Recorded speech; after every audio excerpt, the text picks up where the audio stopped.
Assalamualaikum warahmatullahi wabarakatuh. Salam Om Swastiastu, Namo Buddhaya, salam sejahtera dan salam kebajikan bagi kita semua. Sebelumnya perkenalkan, nama saya Muhammad Hakim Al-Fajri dari Fakultas Ekonomi Bisnis Prodi Manajemen.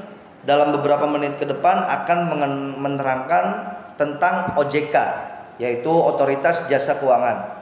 Sebelumnya yang saya hormati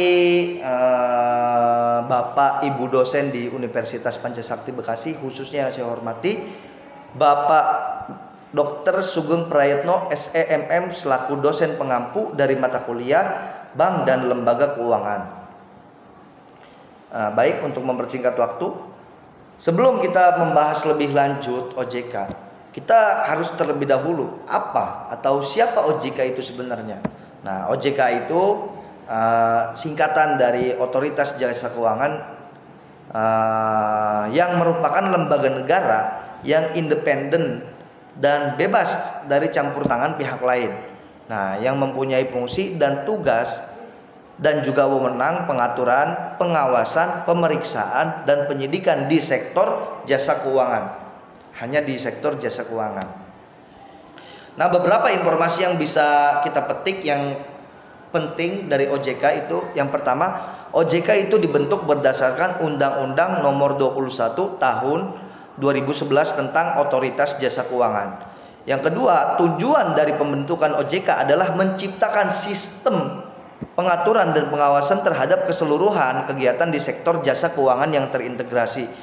Lalu yang ketiga, OJK mengawasi kegiatan di sektor perbankan, pasar modal, peransuransian, dana pensiun, lembaga pembiayaan, dan lembaga jasa keuangan lainnya.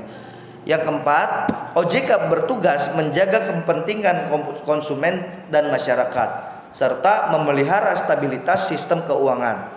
Lalu yang kelima, OJK berwenang memberikan izin usaha, pengaturan, pengawasan, pemeriksaan, dan penyidikan terhadap lembaga jasa keuangan. Nah, jadi OJK ini berperan penting dalam mengatur dan mengawasi industri jasa keuangan di Indonesia untuk melindungi kepentingan konsumen dan menjaga stabilitas sistem keuangan.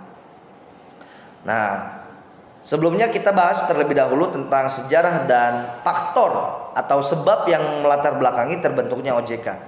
Nah, berikut faktor-faktor yang melatar belakangi terbentuknya OJK. Yang pertama, sebelum adanya OJK, pengawasan sektor jasa keuangan di Indonesia itu dilakukan oleh beberapa lembaga seperti Bank Indonesia untuk perbankan dan Bapepam LK untuk pasar modal dan lembaga keuangan non-bank. Nah, lalu pada tahun 1997 sampai 1998, Indonesia mengalami krisis moneter atau krisis ekonomi yang berdampak buruk pada sektor keuangan. Nah, salah satu penyebabnya adalah lemahnya koordinasi pengawasan di sektor jasa keuangan. Lalu yang ketiga, pasca krisis. Nah, pemerintah mereformasi sektor keuangan dengan merevisi peraturan perbankan dan membentuk Badan Penyihatan Perbankan Nasional atau disingkat BPPN.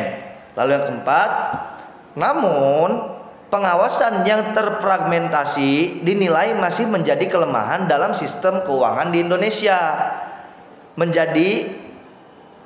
Pada tahun 2011 DPR RI itu mengesahkan Undang-Undang Nomor 21 Tahun 2011 tentang Otoritas Jasa Keuangan yang menjadi landasan hukum pembentukan OJK. Nah, lalu yang keenam, OJK resmi beroperasi pada Juli 2012 dengan mengambil alih fungsi pengawasan dari Bank Indonesia dan Bapepam LK. Nah, berikut faktor-faktor yang melatar belakangi terbentuknya OJK. Lalu yang pertama perlunya lembaga pengawas yang terintegrasi untuk seluruh sektor jasa keuangan agar pengawasan lebih efektif dan terkoordinasi.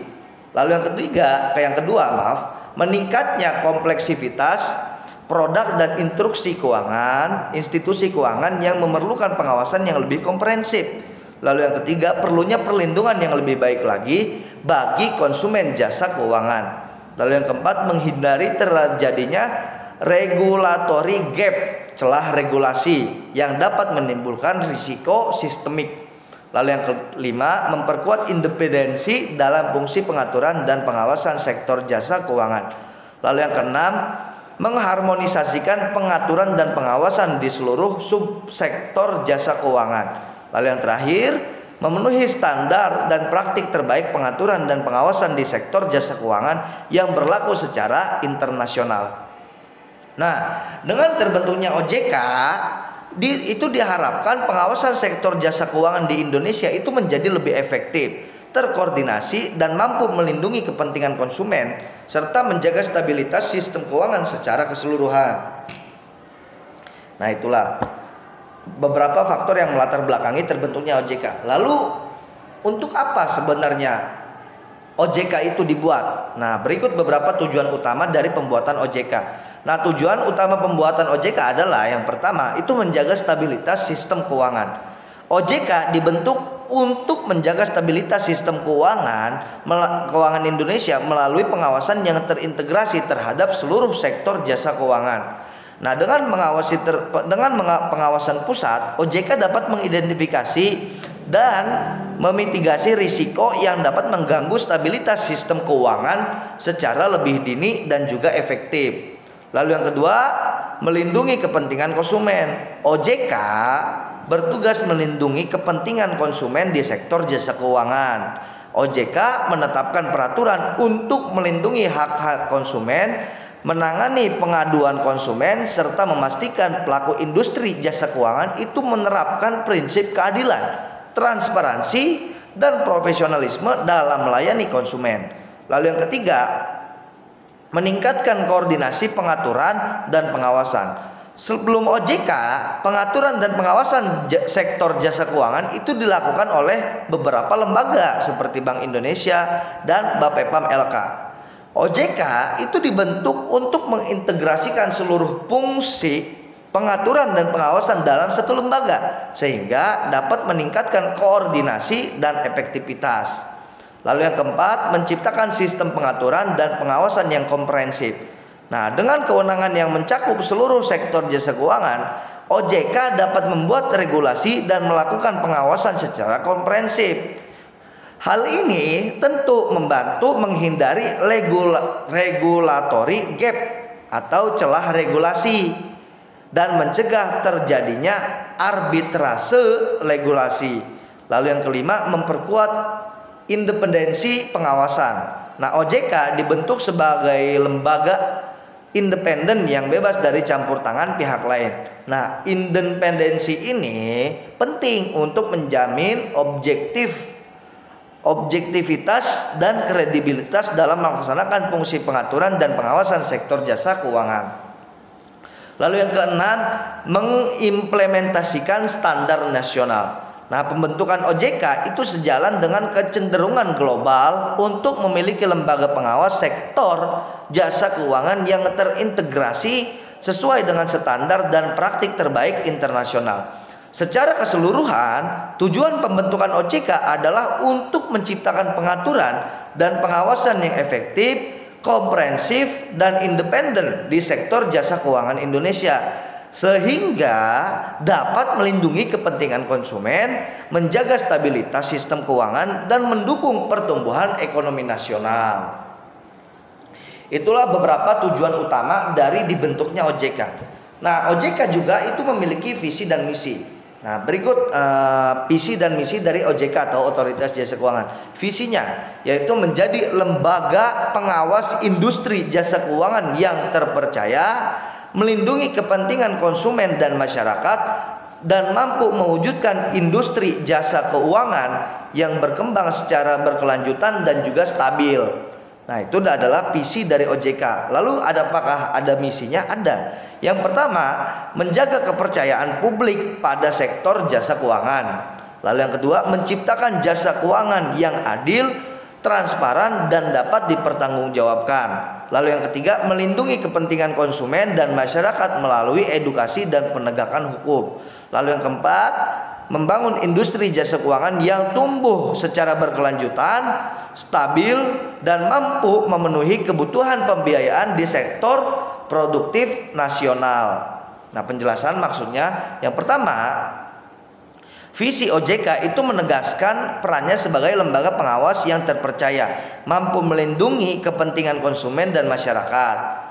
serta mewujudkan industri jasa keuangan yang berkembang secara berkelanjutan dan juga stabil. Lalu yang kedua, misi pertama dan kedua OJK itu bertujuan untuk menjaga kepercayaan publik dan menciptakan industri jasa keuangan yang adil, transparan, dan akuntabel. Lalu yang ketiga, misi ketiga dari OJK tadi yaitu menekankan pada perlindungan kepentingan konsumen melalui edukasi dan juga penegakan hukum. Lalu yang keempat, misi keempat adalah membangun industri jasa keuangan yang tumbuh secara berkelanjutan, stabil, dan mampu memenuhi kebutuhan pembiayaan bagi sektor produktif nasional. Nah, visi dan misi OJK ini mencerminkan perannya sebagai lembaga pengawas yang bertanggung jawab menjaga stabilitas, integritas, dan pertumbuhan industri jasa keuangan serta melindungi kepentingan konsumen dan masyarakat secara keseluruhan. Nah, fungsi dan tugas OJK. Nah, OJK atau Otoritas Jasa Keuangan itu memiliki beberapa fungsi dan tugas utama. Antara lain yang pertama, fungsi pengaturan, yaitu menetapkan peraturan di sektor jasa keuangan seperti perbankan, pasar modal, perasuransian, lembaga pembiayaan, dana pensiun, dan lembaga keuangan lainnya. Dan yang kedua, mengharmonisasikan peraturan di sektor jasa keuangan untuk menciptakan keseragaman. Itulah dua fungsi, dua tugas dari fungsi pengaturan OJK. Lalu yang kedua, fungsi pengawasan. Nah, fungsi pengawasan tugasnya ini apa? Yaitu melakukan pengawasan terhadap kegiatan jasa keuangan di sektor perbankan, pasar modal, perasuransian, dana pensiun, lembaga pembiayaan, dan lembaga jasa keuangan lainnya. Lalu mengawasi pelaksanaan peraturan di sektor jasa keuangan.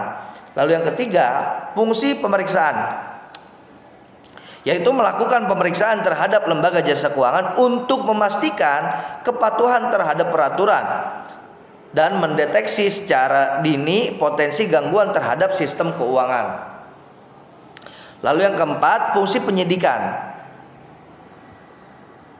yaitu melakukan penyidikan terhadap dugaan pelanggaran ketentuan di sektor jasa keuangan, lalu berkoordinasi dengan instansi penegak hukum lainnya dalam penyidikan kasus pelanggaran sektor jasa keuangan. Lalu yang kelima, fungsi pelindung konsumen, perlindungan konsumen, yaitu menetapkan peraturan yang melindungi konsumen, kepentingan konsumen jasa keuangan. Lalu menangani pengaduan konsumen dan menyelesaikan sengketa antara lembaga jasa keuangan dan juga konsumen. Lalu yang keenam, fungsi manajemen krisis. Nah, mendeteksi secara dini potensi krisis di sistem keuangan dan mengambil tindakan pencegahan dan penanganan krisis di sistem keuangan. Lalu yang ketujuh, fungsi edukasi dan pengembangan industri, memberikan edukasi kepada masyarakat tentang produk apa saja yang ada di dalam jasa keuangan dan mengembangkan kebijakan untuk mendorong pertumbuhan industri jasa keuangan yang sehat dan berkelanjutan. Nah, OJK itu merupakan lembaga independen yang mengatur dan mengawasi keseluruhan kegiatan di sektor jasa keuangan dengan tujuan untuk menjaga stabilitas sistem keuangan, melindungi kepentingan konsumen, serta mendukung pertumbuhan industri jasa keuangan yang berkelanjutan. Nah, apa saja wewenang OJK ini? Nah, OJK itu memiliki beberapa wewenang utama. Antara lain yang pertama, wewenang pengaturan, yaitu menetapkan peraturan pelaksanaan di sektor jasa keuangan, menetapkan peraturan mengenai pengawasan di sektor jasa keuangan, dan menetapkan kebijakan operasional pengawasan di sektor jasa keuangan. Itu wewenang pengaturan. Lalu ada wewenang pengawasan, yaitu melakukan pengawasan, pemeriksaan, penyidikan, perlindungan konsumen, dan tindakan lain terhadap jasa lembaga keuangan, memberikan izin usaha bagi lembaga jasa keuangan, menetapkan pengenaan sanksi administratif terhadap pelaku sektor jasa keuangan. Nah, itulah tiga dari wewenang pengawasan OJK. Lalu yang ketiga, wewenang pemeriksaan, melakukan pemeriksaan terhadap lembaga jasa keuangan baik secara berkala maupun sewaktu-waktu, dan meminta data dan informasi dari lembaga jasa keuangan dalam rangka pemeriksaan. Lalu yang keempat, wewenang penyidikan, yaitu melakukan penyidikan terhadap dugaan pelanggaran ketentuan di sektor jasa keuangan dan meminta bantuan penyidik kepolisian dalam melakukan penyidikan.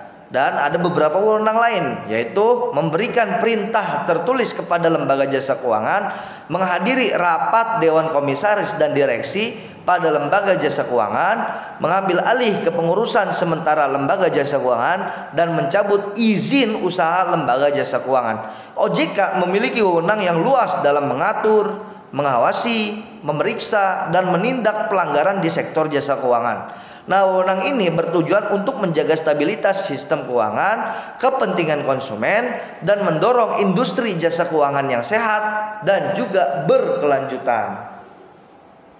Nah, setelah dibahas tadi tentang OJK, apakah OJK memiliki asas-asas dalam tugasnya? Tentu pasti ada. Nah, OJK itu dalam melaksanakan tugas dan wewenangnya itu berpedoman pada asas-asas seperti berikut. Yang pertama, asas independensi. Nah, OJK adalah lembaga yang independen dalam melaksanakan tugas dan wewenangnya, bebas dari campur tangan pihak lain kecuali untuk hal-hal yang diperintahkan oleh undang-undang.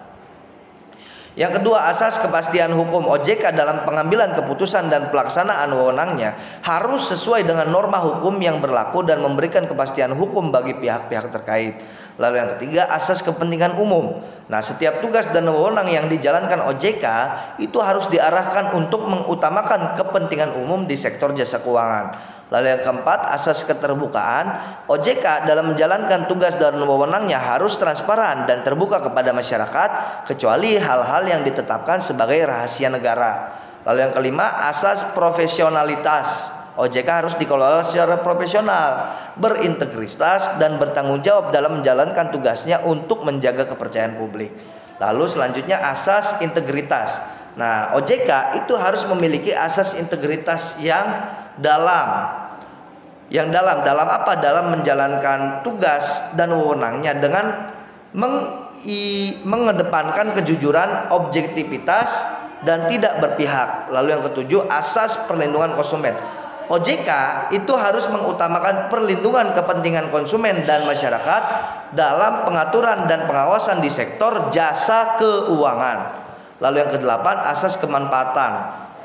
Nah, setiap kebijakan dan kegiatan OJK itu harus memberikan manfaat yang sebesar-besarnya bagi kepentingan masyarakat dan pengawasan dan pembangun ekonomi nasional. Nah, asas-asas tersebut itu menjadi pedoman bagi OJK dalam menjalankan fungsi, tugas, dan wewenangnya untuk mewujudkan sistem jasa keuangan yang teratur, adil, transparan, akuntabel, dan mampu mewujudkan pembangunan ekonomi nasional yang berkelanjutan. Nah, struktur organisasi dari OJK. Nah, OJK itu memiliki struktur organisasi sebagai berikut. Yang pertama, Dewan Komisioner. Nah, ini merupakan puncak kepemimpinan OJK yang terdiri dari seorang ketua Dewan Komisioner sebagai pemimpin dan maksimal 9 orang anggota Dewan Komisioner lainnya. Nah, Dewan Komisioner ini bertanggung jawab atas pelaksanaan tugas dan wewenang OJK. Lalu yang kedua, Dewan Audit. Nah, Dewan Audit ini adalah organ pendukung Dewan Komisioner yang bertugas membantu pelaksanaan fungsi pengawasan Dewan Komisioner terhadap pengelolaan OJK. Nah, Dewan Audit terdiri dari seorang ketua dan beberapa anggota. Lalu yang ketiga, Biro. Nah, OJK memiliki beberapa biro pelaksanaan tugas dan fungsi OJK seperti Biro Sumber Daya Manusia, Biro Keuangan, Biro Hukum, dan biro-biro lainnya. Lalu yang keempat, Eksekutif Pengawas. Nah, itu ada eksekutif pengawas pasar modal, eksekutif pengawas perasuransian, dana pensiun, lembaga pembiayaan, dan lembaga jasa keuangan lainnya. Lalu ada juga eksekutif pengawas perbankan. Nah, ketiga eksekutif pengawas ini membantu Dewan Komisioner dalam melaksanakan fungsi pengaturan dan pengawasan di masing-masing sektor jasa. Lalu yang kelima ada kepala eksekutif pengawas, memimpin dan mengkoordinasikan ketiga eksekutif pengawas di